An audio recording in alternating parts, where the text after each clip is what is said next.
menjelang Isya yang dirahmati Allah. Kita sekarang memasuki surah At-Tin atau surah Wat-Tin. Jadi ada dua, ada yang mengatakan surah At-Tin, ada yang mengatakan surah Wat-Tin. Jadi ada beberapa pandangan para ulama tentang turunnya ayat ini. Dalam tafsir Jalalain itu mengatakan ayat ini adalah Makkiyah. Kemudian kebanyakan penafsir juga selain Imam Jalalain, beliau mengatakan juga Makkiyah. Tapi tafsir Ibnu Abbas mengatakan ayat ini Madaniyah, tapi tidak jelaskan kenapa Madaniyah. Jadi perbedaan ini tidak membuat kita ini gara-garanya anak ulama yang dakwah, tidak. Bagi orang dakwah ini, nah mendakwah gunung dengan anak gunung, ibu kalinya gunung, bukannya anak gunung. Ibu kali kelompok itu kita di tengah-tengah saja. Data yang kita di tengah beda bayar. Jadi ibu punya bino kamu ini beda kita main macam di tengah-tengah.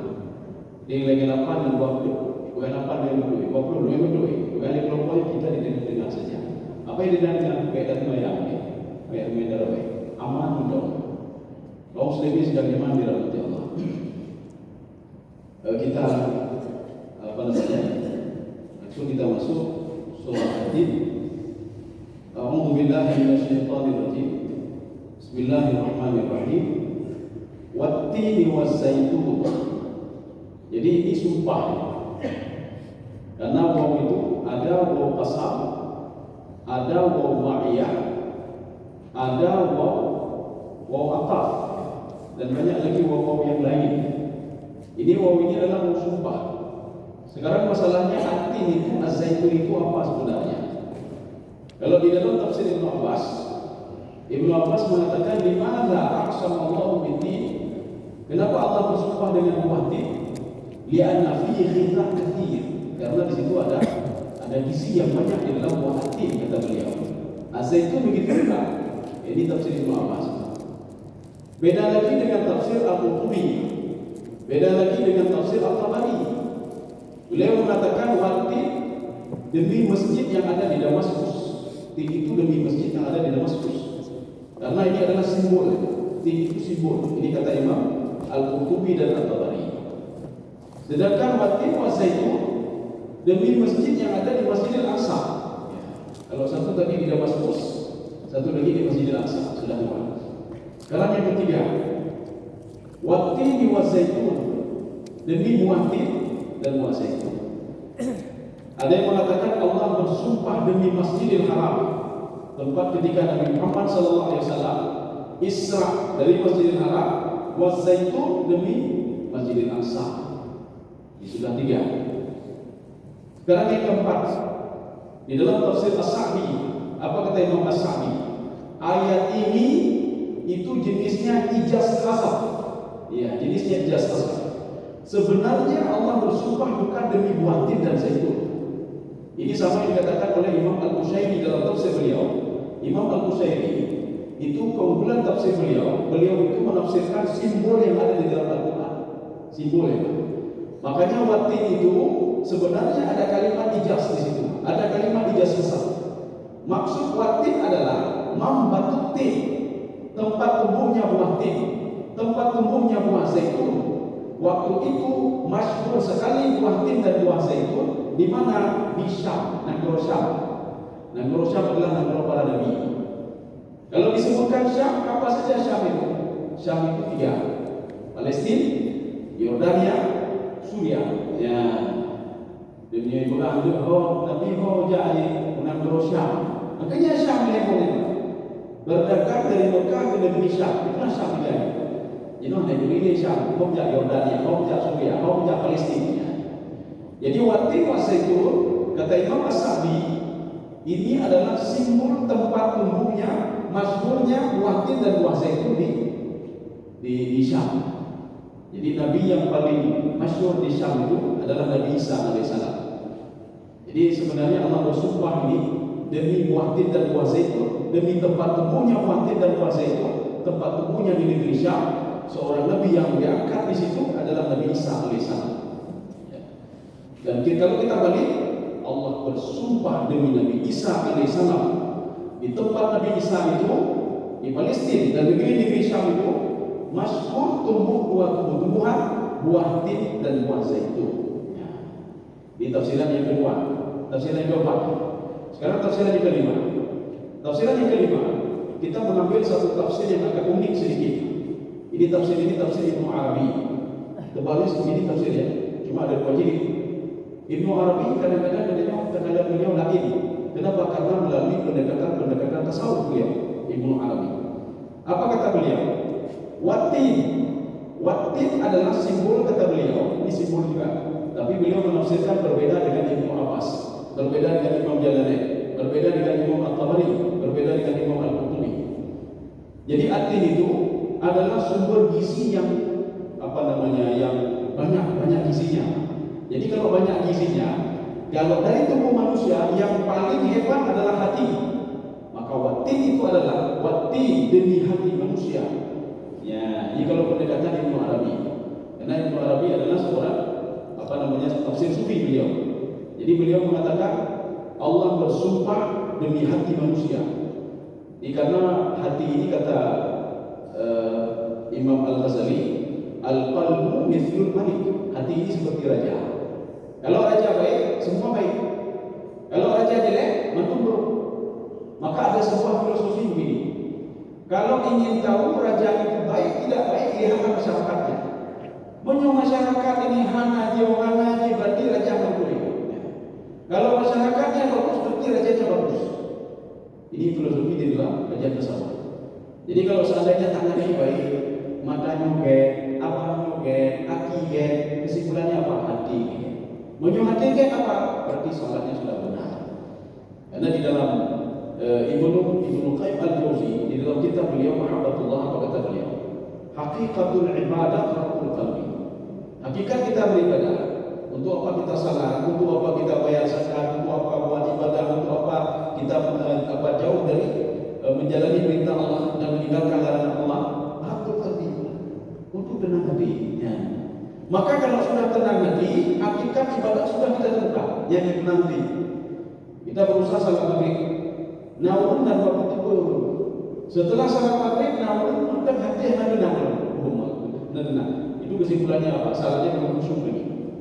Ada orang setelah salat maghrib hatinya tenang, belum ada tenang. Artinya apa? Hakikat ibadah itu sudah dia ketemukan. Ya.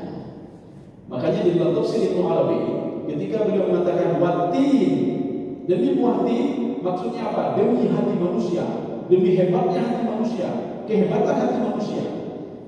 Ini menunjukkan apa? Hati itu lebih hebat daripada akal. Ya. Hati lebih hebat daripada akal. Kalau ada apa-apa kita selalu mengeluh kepada hati. Yang menyona masalah ani dan yang ani dan masalah ya Allah. Demakan. Ketika kita nyoba bakat, alhamdulillah. Selalu kita melapor kepada hati, tidak pernah melapor kepada akal. Alhamdulillah. Terima kasih itu. Tidak pernah. Dan kita tidak pernah mengeluh sama kepala ani. Kalau ada masalah ani, kita nyoba masalah. Oh, apakah lagi ani dulu? Ya Allah, apakah lagi ani dulu? Kita selalu melapor kepada hati. Inilah yang dikatakan oleh Ibnu Arabi. Watin itu adalah sebuah simbol. Kalau watin itu berharga, begitu pula yang paling berharga pada tubuh manusia adalah al-qalbu, hati. Wa zaitun. Zaitun ini di dalam tafsir Ibnu Arabi mudrikatul hawas. Mudrikatul hawas itu apa? Apa yang dilihat oleh manusia. Dia melihat ini, melihat itu, sehingga menjadi iktibar bagi dia. Dia melihat orang menikah, menjadi iktibar, mengambil hikmah.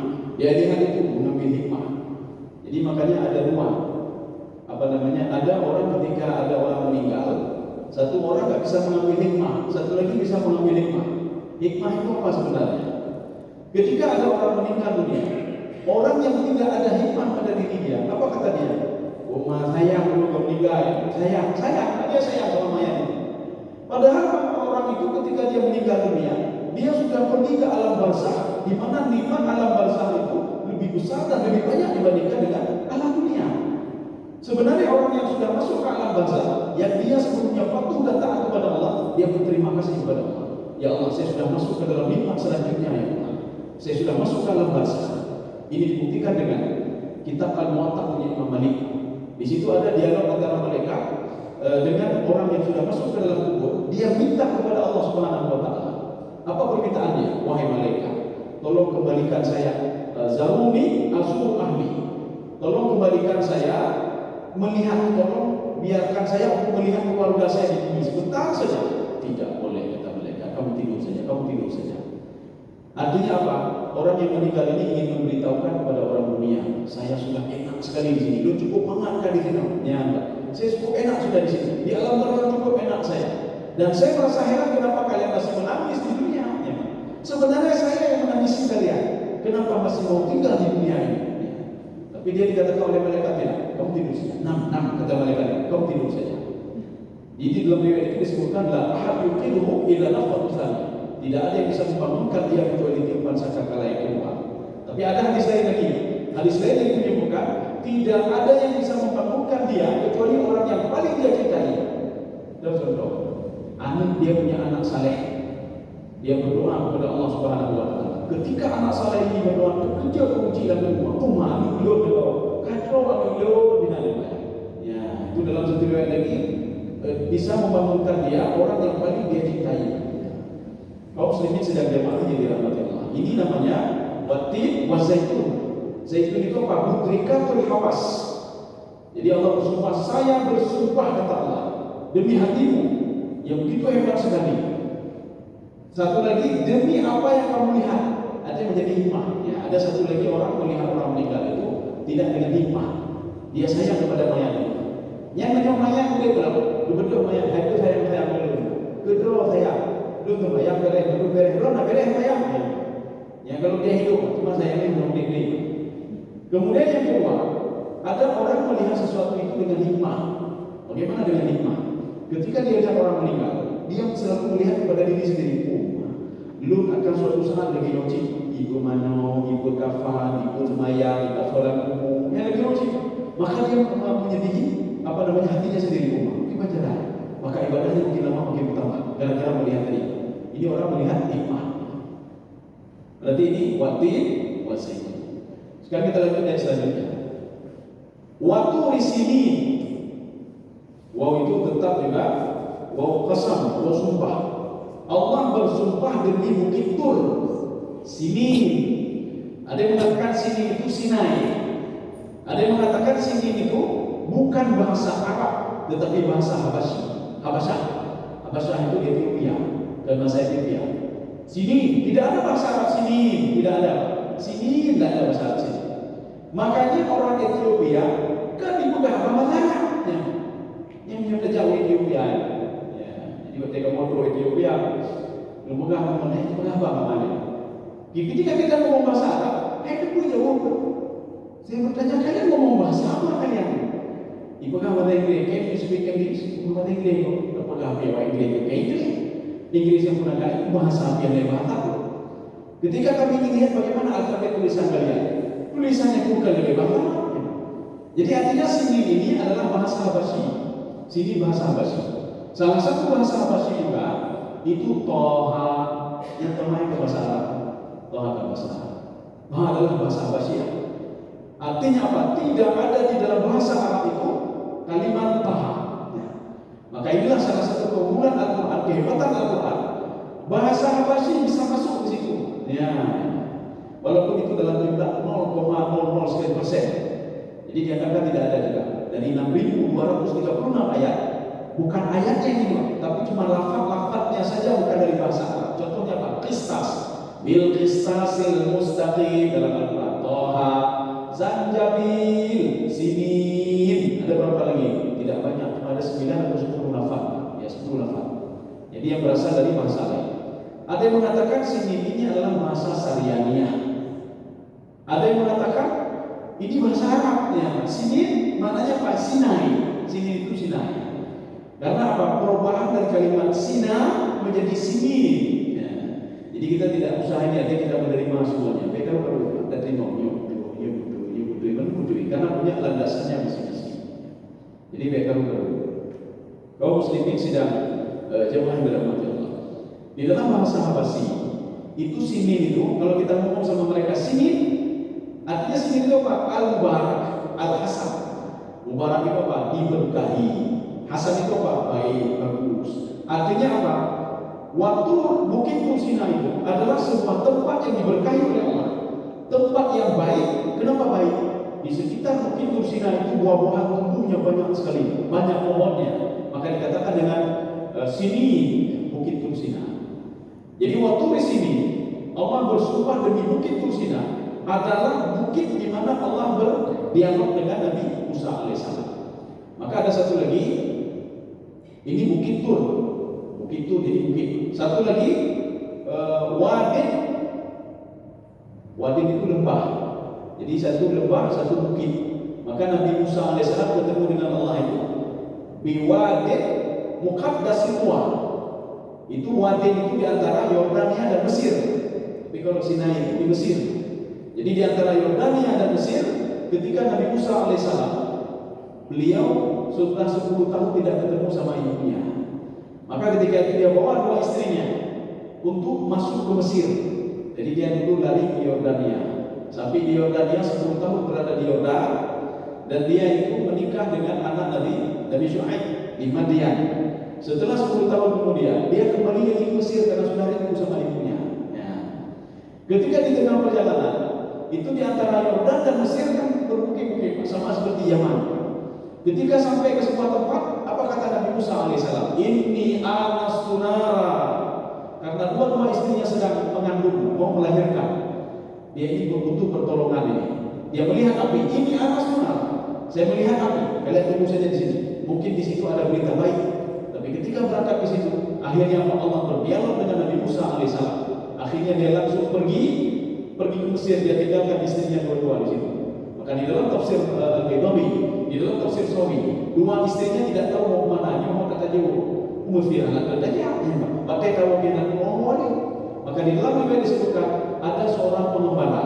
Ketika itu ketemu dengan 2 istri Nabi Musa ini, akhirnya dibawa pulang. Kalian anak siapa? Anak Nabi Syuaib. Saya kenal. Akhirnya dibawa pulang ke sana. Kaum muslimin sedang jamaah di rahmat Allah. Ini lagi bedanya ada jadi buang dari buka Aceh. Lalu buka Aceh dipakai belanja dia. Kamu dulu dia merumput dia ke? Kita kopi. Oh, kopi. Ketika minum kopi sampai 2 jam, lupa kita bawa istri ini. Ya ini mudah-mudahan boleh dulu. Kadang-kadang dulu. Kita juga pergi kopi langsung bawa rumah. Ketika sampai di rumah istirahat, ini dulu apa nak bawa oleh ini. Oh iya ada, bujuk orang mana? Kita dah dengar baikkan. Jadi makanya begitu juga Nabi Musa alaihissalam dia lupa kepada kedua istrinya ketika mendapat perintah dari Allah Subhanahu Wa Taala, idhab ila fir'auna innahu tagha. Sekarang kamu dakwahi Fir'aun. Dia langsung pergi ke Mesir dan dia lupa dengan 2 istrinya. Ini waktu di sini demi Bukit Tur Sina. Jadi ada versi tafsir di dalam tafsir As-Sa'di. Apa kata Imam As-Sa'di? Imam Sa'di mengatakan waktu di sini adalah simbol Bukit Tur Sina di mana Allah Subhanahu Wa Taala berdialog dengan Nabi Musa alaihissalam. Artinya maknanya apa? Saya bersumpah demi Bukit Tur Sina yang letaknya itu di Mesir, di mana bukit itu Allah pernah berdialog dengan Nabi Musa alaihissalam. Nah ini kalau kita boleh begini, saya bersumpah demi Nabi Musa alaihissalam, di mana Musa itu saya pernah dialog di sebuah bukit namanya Bukit Tur Sina. Kalau kita merujuk ke dalam tafsir Ibnu Arabi, apa kata Ibnu Arabi? Waktu di sini Tur adalah sebuah simbol tinggi, bukit itu kan tinggi. Maka Ibnu Arabi mengatakan akal itu di atas. Maka Allah bersumpah demi akal manusia. Ya, jadi ada akal itu yang ketiga. Wattini wazzaituni wa turi sinin. Maka Ibnu Arabi mengatakan kehebatan akal itu tidak begitu hebat kalau dibandingkan dengan hebatnya hati. Maka duluan nanti disebutkan oleh Allah, kemudian baru mudrikul hawas, kemudian setelah itu demi akal. Akal itu kan mulai kayak waktu itu. Jadi makanya Allah Subhanahu Wa Taala kata Ibnu Arabi bersumpah demi kemuliaan manusia karena dia punya akal. Maka binatang kenapa begitu? Karena nakal binatang. Ya. Manusia itu ada akal, ada nafsu. Ya. Maka dia mulia. Bintang yang berpuluh baju benar. Tetapi Allah Subhanahu Wa Taala mengatakan surga itu walaqad darabna li jahannama katsiran minal jinni wal ins lahum qulubun la yafqahuna biha wa lahum a'yunun la yubsiruna biha wa lahum adhanun la yasma'una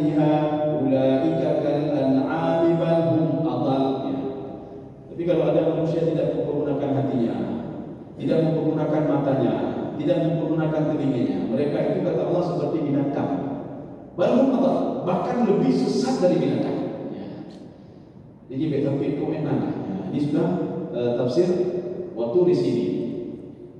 Penafsir lain juga sepakat juga waktu di sini itu seperti dalam tafsir At-Tabari, dalam tafsir Al-Qurtubi, dalam tafsir Jalalain, dalam tafsir Al-Qushairi, dalam tafsir At-Tabari, dalam tafsir Sawi. Mereka sepakat kalau waktu di sini tidak ada lain. Allah bersumpah demi bukit Tursina, tidak ada lain. Tidak ada makna lain. Kecuali yang maknanya adalah Ibnu Arabi yang berbeda saja. Sekarang masuk yang ketiga. Wa hadzal baladil amin. Ini adalah kota aman. Jadi kalau kita merujuk ke dalam tafsir As-Sa'di, Imam As-Sa'di mengatakan ini kalimat ini ijazah sah. Artinya apa? Demi kota yang aman, kota Mekah Al-Mukarramah, dilahirkan seorang nabi di situ, namanya Nabi Muhammad SAW. Jadi artinya apa? Allah bersumpah demi kota Mekah, kota yang aman, kan Masjidil Haram, kota yang aman. Di kota itu dilahirkanlah Nabi Muhammad SAW. Atau kita balik, saya bersumpah kata Allah demi Nabi Muhammad SAW, yang Nabi Muhammad itu dilahirkan di kota Mekah. Kalau kita ulangi dari pertama tadi, saya bersumpah demi Nabi Isa alaihissalam, di mana Nabi Isa itu lahir di Syam, di Palestina. Di Palestina waktu itu masyhur dengan buah tin dan buah zaitun. Saya bersumpah yang kedua demi Nabi Musa alaihissalam, di mana Allah berdialog dengan Nabi Musa di sebuah bukit namanya Bukit Tursina. Yang ketiga, saya bersumpah demi Nabi Muhammad SAW, seorang Nabi di mana dia dilahirkan di kota Mekah Al-Mukarramah. Ini pendapat ini. Itu contoh di situ adalah Imam As-Sa'di. Imam As-Sa'di bisa membuktikan kalau sumpah itu demi Nabi bukan demi tempat tadi. Mana itu? Bunyi Taurat. Di dalam Taurat. Jadi dalam Taurat ini bunyi Taurat yang sudah dibahasakan dari bahasa Ibrani menjadi bahasa Arab. Ya Allahu min turi Saina wastaghraqa min sa'ir wasta'lana min jibali faran. Ya Allahu min turi Saina. Allah itu datang dari Bukit Tursina. Mana itu? Itulah Bukit Tursina ketika Allah berdialog dengan Nabi Musa alaihissalam. Ya Allahu min turi Saina wastaghraqa min sa'ir. Islam itu juga muncul dari Sa'ir. Sa'ir itu sebuah tempat yang berada di Palestina. Itu Nabi Isa alaihissalam. Wasta'lan min jibali faran, dan mengumumkan dirinya, ya, yang Islam itu muncul lagi min jibali faran, sebuah gunung Faran. Gunung Faran itu adalah di Mekah Al-Mukarramah. Nabi Muhammad SAW. Kalau di dalam Taurat itu duluan Nabi Musa, Nabi Isa, Nabi Muhammad. Di dalam Al-Quran pada surah At-Tin, Nabi Isa, Nabi Musa, Nabi Muhammad SAW. Kaum muslimin sedang yang dirahmati Allah. Jadi artinya inti daripada sumpah ini apa? Sebenarnya ada muksam alaih. Allah ingin mengatakan sesuatu sebenarnya. Makanya karena manusia itu mengingkari apa yang ingin dikatakan oleh Allah, maka Allah bersumpah sampai dengan 3 hal. Ya, lagi kiranya minum. Kita ingin kasih tahu ada sesuatu hal berita yang terjadi di luar itu, tapi orang itu nah ada patah orang, mana patah? Hai ilmuwan yang kejadian di dunia, ada patah mungkin. Sebelum kita ceritakan itu, kita bersumpah, bersumpah demi Allah. Menyohanan patah. Jangan boleh. Nanti kita sudah bersumpah kejadian itu benar. Apa maksudnya? Tadi ada kejadian di luar sana begini dan cerita. Ya. Jadi kita sudah bersumpah tadi. Karena kita yakin orang yang mendengar itu tidak akan percaya kepada kita, maka kita bersumpah. Demikian pula Allah Subhanahu Wa Taala. Allah bersumpah bahkan sampai 3 kali. Di dalam ilmu balaghah. Kalau sudah diulang-ulang sampai 3 kali, ini namanya khabar ingkari namanya. Ya, kalau ulang-ulang boleh dulu. Karena kan ada tokid itu bisa saja pengulangan lafaz, ya. Pengulangan lafaz bisa saja pengulangan sumpah. Bisa saja dia menggunakan inna untuk menyumpah itu. Ya, atau tokid lafzi atau tokid manawi, diulang-ulang. Wattini wazaitun wa turi sinin wa hadzal baladil amin. Itu maknanya apa? Manusia mengingkari isi sumpah yang telah disampaikan oleh Allah Subhanahu wa taala. Apa isi sumpahnya? Laqad khalaqnal insana fi ahsani taqwim. Kamu perlu tahu wahai manusia, kamu itu pertama sekali saya ciptakan itu dulu itu dari Nabi Adam itu fi ahsani taqwim, sebaik-baik bentuk kata Allah. Ini ayat ini untuk menolak ada pendapat manusia yang mengatakan manusia berasal dari dari monyet. Ya kalau manusia dari monyet, berarti dulu belum sempurna. Akhirnya sempurna menjadi manusia. Wah, lebar. Ini dijawab di dalam tafsir Sawi. Kalau ada yang mengatakan manusia seperti monyet, yang dalam tafsir Sawi, kejadian manusia seperti monyet itu pada masa Bani Israel.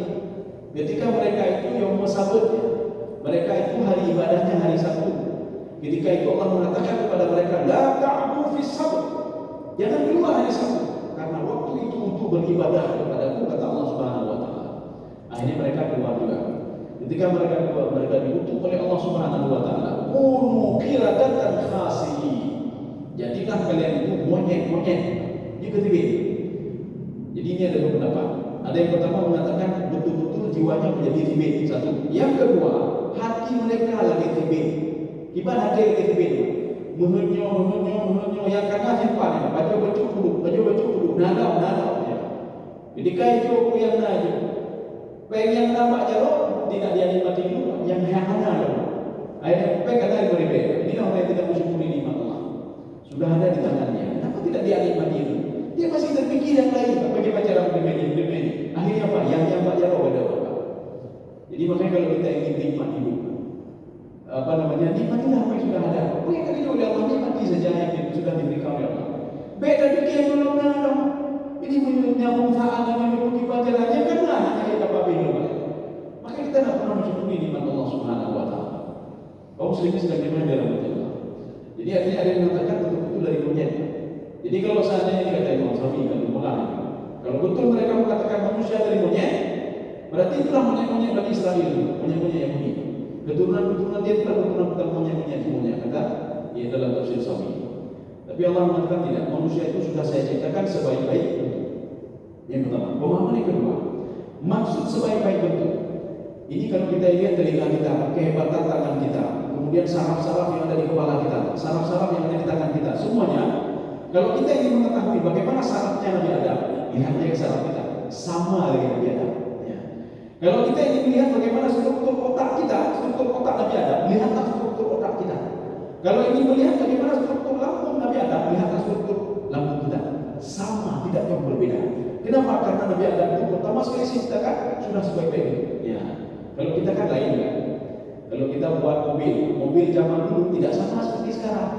Zaman dulu itu model kuno, banyak meremot bijak, model kuda, model ya, yang pijaknya itu 40 km per jam.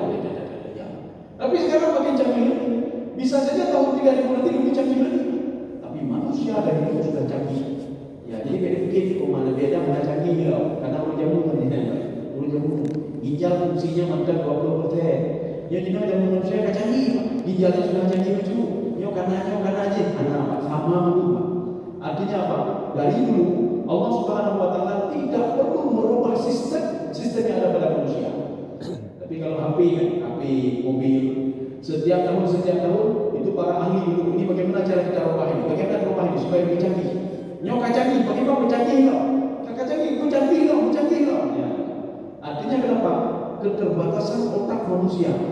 Jadi artinya sekarang berpikir begini, besok berpikir lagi. Tapi ketika Allah menciptakan manusia dari dulu memang sudah lengkap dan sudah canggih. Tidak ada tiba-tiba makin canggih mana. Mudah-mudahan ginjal dia kan jangan sabok karena rumawai. Detak rokok ginjalnya. Mudah-mudahan jantung betul ginjal dia karena itu sama mandu. Artinya apa? Kecanggihan Nabi Adam itu sama juga seperti kita. Semua sama. Berbeda dengan hasil ciptaan manusia. HP dulu itu yang tidak rumah saya pukul HP yang lagi pada tapi HP itu makin ringan ya. Dan kecanggihan itu melebihi kecanggihan HP dulu ya. Jadi ada keterbatasan otak manusia. Artinya Allah mengatakan begini, kenapa kalian tidak mau beribadah kepada saya? Sudah saya berikan semuanya, lunjuki, saya sempurnakan ini ciptaan kalian. Maka di dalam Al-Quran Allah mengatakan begini, ma marraka bi rabbikal karim. Kamu kenapa tidak patuh kepada Tuhanmu? Kenapa kamu tidak mau menyembah Tuhanmu? Kenapa tidak mau mendengar Tuhanmu? Bahkan mau maghfir, bahkan ada dua yang benar-benar. Alladzi khalaqaka fasawwaka fa'adalak fi ayyi suratin ma syaa rakabat. Yang menciptakan kamu itu aku, kata Allah. Yang finishing kamu itu juga saya. Yang memberikan roh kepada kamu juga saya. Kemudian yang membuat kamu sempurna itu juga saya, kata Allah. Yang menarik nyawa kamu itu juga saya. Ketika kamu itu meninggal dunia, yang membangkitkan kamu nanti dalam barzakh itu juga saya, kata Allah. Kenapa kamu tidak percaya? Makanya manusia itu percaya kapan? Ada dua tempat. Ketika dia akan dicabut nyawanya oleh Allah Subhanahu wa taala. Kalla sawfa ta'lamun, tsumma kalla sawfa ta'lamun. Perhatikan baik-baik ayat ini. Kenapa digunakan kalimat summa di sini? Summa itu di dalam tafsir Baitullah, dalam tafsir Ibnu Abbas, kata beliau, summa yadullu ala tabaqqul ahwal, menunjukkan kepada jangka waktu yang lama. Artinya yang pertama, ketika manusia dicabut nyawanya oleh Allah Subhanahu wa taala, dia baru teringat kepada Allah. Dia baru teringat. Kenapa dia teringat? Karena waktu itu dia melihat malaikat yang mencabut nyawanya. Ya, jadi iman kepada malaikat. Kalau sekarang kita beriman kepada malaikat, kita malaikat Allah Alam Islam. Ketika nanti akan dicabut nyawa, kita akan melihat. Ini kalau sesuai dengan dalam tafsir Al-Baydawi, dalam tafsir Sawi, dalam tafsir At-Tabari juga. Ketika seorang mau meninggal dunia, siapapun dia, Allah mengirim dua malaikat dari langit. Terkecuali kalau ada orang beriman dan patuh kepada Allah, malaikat yang lain ikut juga paham. Ya Allah, saya ikut juga. Tidaknya oleh Allah bahwa yang meninggalnya orang saleh, ya Allah. Yang meninggalnya orang biasa, ya Allah. Yang meninggalnya orang patuh dan taat kepada Allah, ya Allah. Kami tidak mau kalau dua malaikat saja yang mendampingi dia. Kami ingin mendampingi semuanya, ya Allah. Yang orang biasa. Tapi punya orang rokai, hanya malaikat yang nak jatuh tinggal, menjirah. Itu mah yang kata putar, ya. Malaikat yang dua itu ada yang bernama memuji, Pak. Tahu tinggal apa lebih bulan itu. Yang lebih bulan yang mereka punya, karena itu lahir. Makanya kalau didengar oleh manusia begitu juga, manusia tanya, tahu tinggal di bulan, bukan dari baru itu meninggal. Belum kacau belum meninggal, mati. Ya. Inilah takdir semua orang. Inilah janji Allah dalam Al-Quran. Kalau orang yang meninggal dunia itu orang tidak patuh dan taat kepada Allah, bukan malaikat saja yang melaknat dia, Allah melaknat dia, manusia melaknat dia, dan semua makhluk Allah melaknat dia. Kenapa? Heran Allah bahkan hanya patuh kepada Allah, padahal sudah diciptakan sebaik-baik itu oleh Allah, diberikan semuanya oleh Allah Subhanahu wa taala. Mau sebenarnya sebagaimana dalam Allah. Ini yang pertama. Yang pertama, manusia itu teringat kepada Allah tak kalah sakaratul maut. Maka dia cita-cita dalam bergerak meninggal. Yang bergerak meninggal, dia setengah hebat. Tapi setengah lagi dia itu masih di dunia, badannya di dunia. Setengah lagi dia itu sudah ada yang mau kepikiran, ada pikiran. Dia sudah teringat masa lalu dia ibadah ataupun kadang-kadang kalau bertemu. Jadi waktu dicabut nyawa dia langsung melihat dua malaikatnya yang mencabut nyawa dia. Dan Rasulullah mengatakan, dia tahu aina masirah, kemana dia akan dibawa oleh dua malaikat itu, apakah ke surga atau ke neraka. Kalau seandainya malaikat yang menjemput dia mengucapkan dengan kalimat baik-baik, orang ini akan tahu saya dilayani secara baik. Tapi kalau orang ini dijemput oleh malaikat yang kasar dan dikatakan oleh malaikat, irji ilan nar, kembali kamu ke neraka, pergi ke neraka, orang ini akan tahu kalau dia itu akan dimasukkan ke dalam neraka. Kenapa? Penjemputannya tidak baik. Ya, ini satu. Yang kedua, seorang teringat kepada Allah. Summa ini menunjukkan masa waktu yang jauh sekali. Ketika seorang meninggal dunia, maka tenggang waktu itu jauh sekali. Ya, jauh sekali dari ditiup sangkakala yang kedua.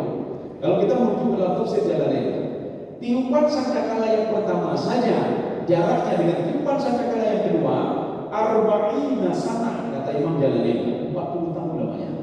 40 tahun itu kalau dalam kalkulasi manusia, 40 tahun, sehari itu 1000 tahun, maka 40 tahun adalah 40.000 tahun lamanya. Ketika ditiup sangkakala yang pertama dan ditiup sangkakala yang kedua, manusia dibangkitkan oleh Allah. Maka kalimat summa di situ ya dulu anak tabaqqul ahwal, jangka waktu yang lama sekali. Makanya kehidupan kita paling ringkas itu di dalam kandungan. Satu. Yang kedua, yang paling ringkas lagi di mana? Di dunia, karena agak lama sedikit. Naum tertuduh, paling tinggi baru tertuduh, lebih tertuduh yang teror dia. Yang bahkan kadang-kadang ada yang sahabat, ada yang ayah teror dia. Ya, yang boleh kemayang sahabat dia, yang kata tertuduh. Jadi ini artinya paling singkat. Di dunia ini yang paling panjang umurnya kalau versi tafsir Imam Ibnu Abbas 1250 tahun. Itulah Nabi Muhammad SAW. Kalau versi tafsir Imam Baydawi, Nabi Nuh itu umurnya 980 tahun. Kalau versi tafsir Sawi, umur beliau itu 1000 tahun. Tapi yang tengah-tengah saja. Ya, tengah-tengah lagi pun bukan anak mayang. Dengar-dengar dia apa? Dia 90, dia 100, kita habis 1000 tahun. 1000 tahun umur Nabi Muhammad SAW. Artinya apa? Jangka waktu hidup di dunia. Kalau kita kira-kira dengan perkiraan Allah Subhanahu Wa Taala, 1000 tahun itu cuma 1 hari. Nabi Adam, Nabi Nuh itu hidup di dunia cuma 24 jam, cuma 1 hari saja. Dia katanya umur 60 tahun tak hebat-hebat wayunan. 60 tahunnya cuma 15 menit kita hidup di dunia ini. Nah, seperti firman Allah. Yang firman Allah ya, Ramses tua ya pokok-pokoknya. Nabi Musa kan dibesarkan oleh Ramses tua. Walaupun dia dibesarkan oleh Ramses tua, yang firman yang pernah tahu saya hebat, saya Tuhan. Dia meninggal pada usia 90 tahun lamanya. 30 tahun. Nabi Adam mulai 130 tahun. Maka yang tenggelam itu bukan Ramses tua ini, tidak. Yang tenggelam adalah anak Ramses tua yang ke-13. Ya, anak Ramses tua yang ke-13. Yang mengatakan juga saya adalah Tuhan. Ana rabbukumul a'la katanya. Dialah yang tenggelam di laut merah. Artinya apa? Tidak panjang-panjang di bawah umurnya. Sebagian penafsir mengatakan umur Ramses tua 90, anaknya tak begitu jauh, 60 dari 20-nya. Tidak mencapai umur ayahnya. Kemudian yang ketiga, yang paling lama itu di mana lagi Pak? Yang ketiga alam apa kandungan, kemudian di alam bumi ini paling lama 1000 tahun kurang lebih. Kemudian alam barzah. Alam barzah itu lebih daripada 40.000 tahun lamanya di alam barzah. Dari mana kita tahu? Dari kehidupan sangkakala yang pertama dan kedua, minimal 40.000 tahun lamanya kita di alam barzah. Itu belum lagi, ya kan kehidupan sangkakala yang pertama kan belum lagi. 40.000 tahun itu dikira dari kehidupan sangkakala yang pertama dengan yang kedua. Maka Nabi Adam AS lebih daripada 40.000 tahun lamanya. Kita pun lebih, tapi Nabi Adam lebih lagi. Artinya apa? Kehidupan ini kata Imam Ibnu Abbas dalam tafsir beliau. Tabakurul awal, jangkanya panjang sekali. Maka persiapkanlah dari sekarang untuk masuk ke alam barzah. Ya, ini yang cerok menilai. Kenapa cerok Anda? Nanti kalau ke alam barzah tak ada ibadah lagi. Hanya ibadah lagi, belum lagi. Makanya kalau ini ibadah di dunia. Kalau ada umur singkat, maka mintalah kepada Allah Subhanahu Wa Taala berkahilah umur ya Allah. Berkah umur, kita banyak umur. Itu banyak umur yang mati saja ada umur dan dapat banyak. Ini sama seperti doa iblis laknatullah. Ya, iblis berdoa kepada Allah. Pak, ini ada dalam kajian tasawuf unik juga doa iblis ini. Apa doa iblis? Ya Allah, panjangkanlah umur ahli ibadah itu ya Allah. Ya. Bedanya punya kedengaran macam orang kita kayak ini. Enggak ada belum ada panjang umur. Padahal kita tidak tahu maksud iblis. Kemudian doa iblis yang kedua, ya Allah berikanlah harta yang banyak kepada sebulan. Seorang kalau mendengar doa iblis, iblis tidak kaya. Belum ada upaya beli harta. Padahal kenapa iblis berdoa dengan doa tadi? Dia tidak sanggup lagi menggoda manusia. Dia goda dari berbagai segi, tidak sanggup dia. Seorang ahli ibadah dia goda, tidak sanggup lagi dia ikhlas ibadah karena Allah. Ketika dia bersedekah, dia goda lagi, tidak sanggup iblis. Akhirnya apa? Kalau seandainya ahli ibadah itu meninggal dalam detik itu, tidak perlu ragu lagi. Dia dapat rahmat Allah Subhanahu Wa Taala. Karena dia tidak berbuat maksiat. Ini yang ditakuti oleh iblis. Maka iblis berdoa kepada Allah panjangkan umurnya. Maksudnya apa? Dengan panjang umurnya, kesempatan iblis untuk menggoda ahli ibadah ini masih ada. Jadi bisa saja dia dalam waktu singkat 1 hari 2 hari, dalam 2 hari ini dia berusaha untuk menarik ahli ibadah itu masuk ke dalam neraka. Ya. Maka bagaimana? Maka menyudah lagi Allah yang mampu berkah mulut, hati berkah dulu. Dalam wajib kita punya baju dan ibadah dan tak sabar dengan pokok ada bukannya itu ibadah berkah ni. Yo hanya dalam Allah hanya berkumpul. Gabung punya yang menyudah kiban aku ajak kali pengajar malu timu dah. Kiban aku ajak lain. Gabung kedua. Waktu sudah diberikan oleh Allah 24 jam tak cukup juga sama dia. Nanti pakai. Maka kita minta kepada Allah berkah umur, berkah waktu. Dari waktu apa namanya? Maka seperti maghrib ini. Inilah salah satu tafsir di dalam tafsir Al-Baydawi. Beliau menafsirkan apa namanya? Beliau masukkan dalam tafsir beliau apa namanya? Yang diinginkan oleh surga itu huffat bil makarih. Surga itu merindukan sesuatu hal yang dibenci oleh manusia. Apa dibenci oleh manusia? Maka dalam tafsir Sawi, dalam tafsir Betawi itu dijelaskan salah satunya apa? Mengambil kabar tahu, kacau tahu. Maka surga merindukan orang seperti itu. Satu. Yang kedua, surga merindukan orang intidharus salat ba'da salat. Menunggu salat setelah salat. Mana menunggu salat setelah salat? Kita menunggu salat Isya setelah salat Maghrib. Daripada duduk di kubi kanan, duduk di kubi. Yang kadang-kadang boleh bukti kan kalau ada isya lewat sini. Anak itu main isya. Kau muslim Islam jamaah yang dirahmati Allah. Ini yang dimaksud dengan laqad khalaqnal insana fi ahsani taqwim. Jadi makanya dalam tafsir Ibnu Arabi mengatakan, ya ini tafsir yang unik tadi. Beliau mengatakan demi kesempurnaan manusia, sempurna akalnya, sempurna hatinya, sempurna apa yang dia lihat. Allah bersumpah demi kesempurnaan dia. Allah yang mengatakan manusia saya ciptakan sebaik-baik itu. Baik itu yang dimaksud di sini. Afdalu makhluk, afdalu anwa' dari jenis yang paling bagus dan dari makhluk yang paling bagus. Ya itulah manusia. Ini apa namanya? Ahsan anwa'in wa ahsan makhluk. Itulah manusia. Paling mudah. Ini versi tafsir Ibnu Arabi. Tapi ada dalam tafsir Sawi, kita baca saja di sini. Apa yang maksud fi ahsani taqwim? Asalkan belum ya. Fi ahsani taqwim ini yang dimaksud oleh Imam Sawi. Ini lebih bagus juga. Al-ilmu. Manusia itu diberikan ilmu oleh Allah.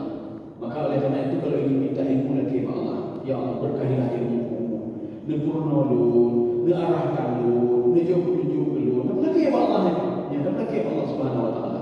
Jadi artinya apa? Petunjuk itu, ilmu itu diminta, bukan ditunggu. Nah orang anak temaya katanya bukan anak temaya, anak petunjuk dalam dari Allah. Yang belum ada. Hai itu bukan petunjuk lah. Anak petunjuk, udah jaga petunjuk anak petunjuk ni. Ya, ini pemahaman yang salah. Petunjuk itu bukan kita tunggu, tapi kita minta kepada Allah. Salah satunya apa? Al-ilmu. Ya. Ini di asal taqwim tadi. Manusia sebaik-baik itu. Kenapa? Karena dia punya ilmu. Yang kedua, al-faham.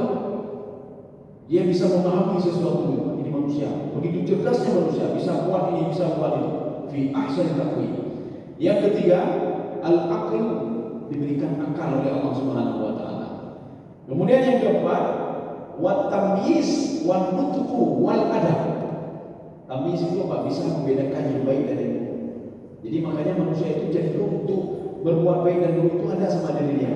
Ya ada saja. Inilah karena Allah mengatakan fi ahsani taqwim. Cuma banyak manusia tidak mau beribadah, tidak mau patuh kepada Allah. Dia lebih cenderung kepada kejahatan dibandingkan cenderung kepada kebaikan. Wal nutqu itu bisa ngomong. Ya. Kemudian satu lagi wal adab. Dia punya akhlak, punya adab. Inilah yang mengatakan laqad khalaqnal insana fi ahsani taqwim. Artinya semua itu terkumpul pada manusia. Saya rasa cukup sekian. Ini ada yang perlu ditanyakan sambil kita tunggu azan. InsyaAllah pertemuan selanjutnya kita lanjut ke maradatna asfala safilin. Katanya, yang mana kita badai saja. Ustaz, nak pegang Nabi Ya. Adam gimana sasar? Ya.